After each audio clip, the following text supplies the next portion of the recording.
vois que mon frère dans mes songes. Je tournais en rond durant 5 ans. Je ne sais pas quoi faire.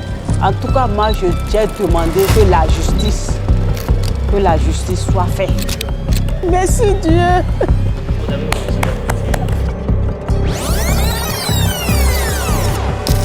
Que la justice soit faite. Il y a des vies qui semblent figées dans l'attente, des vies où les jours se répètent, lourds, sans promesse. La sœur Clarisse l'a longtemps vécu dans l'ombre du chômage chronique, mais surtout dans l'ombre d'un passé douloureux. Je m'appelle Talé Abalo Clarisse. Je viens de Waké. J'ai découvert le ministère Oto-Oto par la grâce d'une sœur. Elle m'a dit qu'elle est venue elle-même à Oto-Oto. Donc c'était bien. Elle a eu ce qu'elle voulait. Elle m'a conseillé de venir. Et c'est comme ça que moi-même j'ai découvert le ministère Oto-Oto. Avant de découvrir le ministère Oto-Oto, je cherchais du travail. Ça ne marchait pas. Donc j'ai eu à parler à ma soeur. Elle m'a conseillé de venir.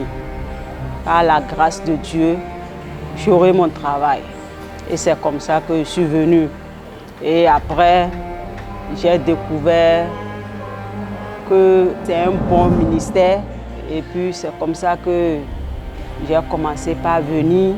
Et j'ai eu de bonnes choses dedans. Le Dieu de notre Père m'a fait grâce beaucoup de choses. C'est au cœur même de ces ténèbres qu'un chemin inattendu allait s'ouvrir. La miraculeuse porte éternelle du Dieu du ministère Oto-Oto. Pendant des années, la sœur Clarisse que voici a cherché du travail.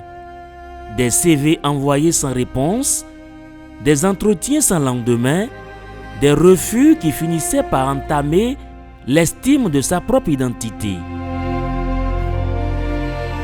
J'ai aimé beaucoup de choses à la découverte du ministère Oto-Oto.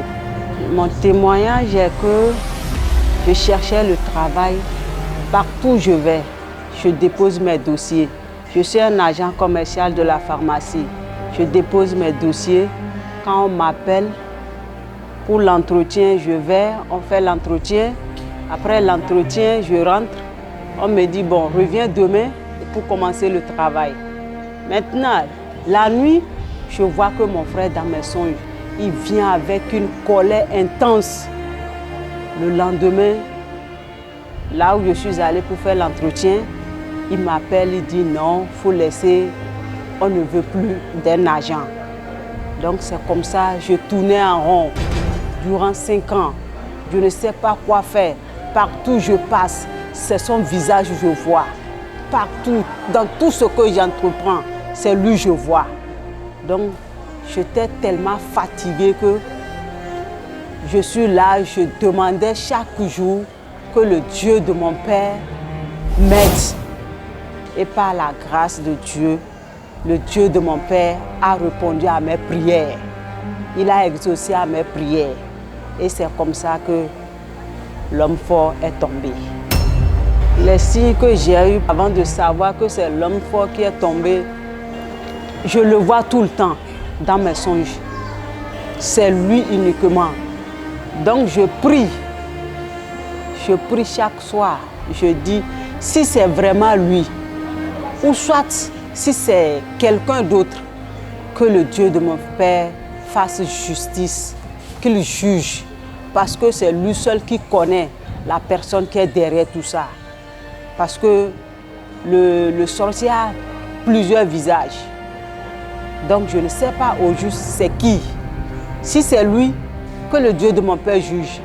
Si c'est quelqu'un d'autre, qu'il juge. En tout cas, moi, j'ai demandé que la justice soit faite.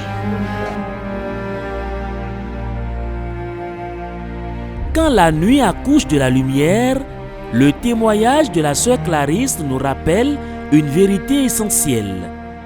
certains combats ne se voient pas, mais leur victoire transforme toute une vie.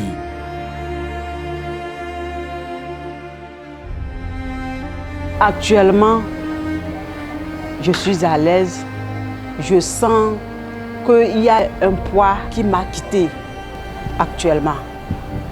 Parce que il faisait un poids sur moi. Parce qu'il contrôlait ma vie. Comme il est parti maintenant, je crois que par la grâce de Dieu, tout va rentrer en ordre. Moi, c'est la sœur Clarisse. Je suis un agent commercial de la pharmacie. Il y a de cela 5 ans, je dépose mes dossiers, rien ne marche. À chaque moment que je pars pour un entretien, on m'appelle. La nuit dans mes changes, c'est mon grand frère direct que je vois. Et le lendemain, on m'appelle pour me dire qu'il ne veut plus d'un agent. Il y a de cela maintenant, le dimanche passé par la Sainte Seine, papa a déclaré, papa a dit de demander ce que nous voulons. J'ai demandé à mon Otogu une seule chose. Tout lien sanguin qui me poursuit dans tout ce que j'entreprends et que ça ne marche pas, que mon Otogu le juge. Et hier, on m'a appelé à 2 h du matin que mon grand frère est tombé. Je prophétise. Je reçois. Toute personne qui a tapé sa poitrine, que tu ne peux pas évoluer, je tape ma tête apostolique. Si la personne ne te laisse pas, la personne sera enterrée à cause de toi. Le chômage n'était pas la surface, la véritable prison était donc la peur. Et la clé, c'était bien le courage d'affronter ses propres ombres grâce à la puissance de la couverture spirituelle de la grande famille Oto-Oto.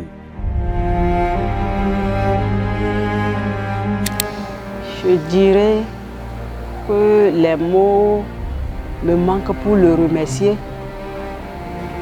Que vraiment, il a enlevé une poids sur moi que personne ne peut enlever.